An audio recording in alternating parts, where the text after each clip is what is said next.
Issue तेरा नाम जिंदगी, ईशु तेरा नाम बंदगी। मैं सुबह लेना, मैं शाम को लेना, मैं सुबह लेना, मैं शाम को लेना। तेरा नाम, तेरा नाम। खुदावंद के ज़िंदा और पाक कलाम में से आस्तर की किताब, उसका 7वां बाब। मसीह खुदावंद में मेरे तमाम बहनों और भाइयों, आप सबकी सलामती हो। प्लीज़ मेरे चैनल को सब्सक्राइब करें और वीडियो को लाइक और शेयर करें, शुक्रिया।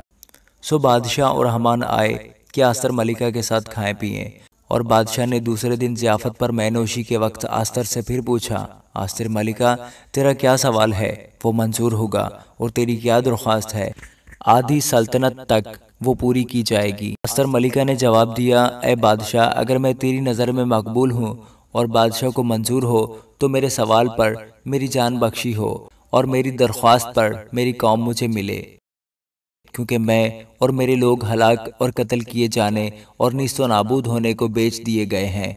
अगर हम लोग गुलाम और लौंडियाँ बनने के लिए बेच डाले जाते तो मैं चुप रहती, अगरचा उस दुश्मन को बादशाह के नुकसान का मुआवजा देने का मकदूर न होता।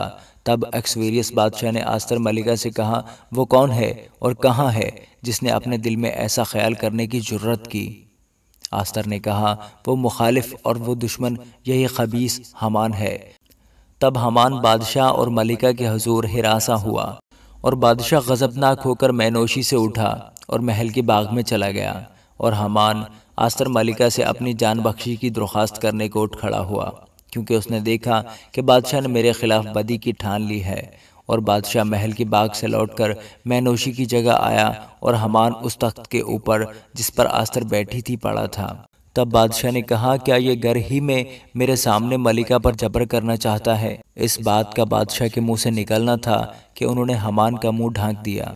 फिर उन ख्वाजा सराओं में से जो खिदमत करते थे, एक ख्वाजा सरा खरबूना ने अर्ज़ की कि हजूर, इसके अलावा हमान के घर में वो 50 हाथ ऊंची सूली खड़ी है जिसको हमान ने मर्दकी के लिए तैयार किया, जिसने बादशाह के फ़ायदा की बात बताई। बादशाह ने फरमाया कि उसे उस पर टांग दो। सो उन्होंने हमान को उसी सूली पर जो उसने मर्दकी के लिए तैयार की थी टांग दिया। तब बादशाह का गुस्सा ठंडा हुआ। आमीन।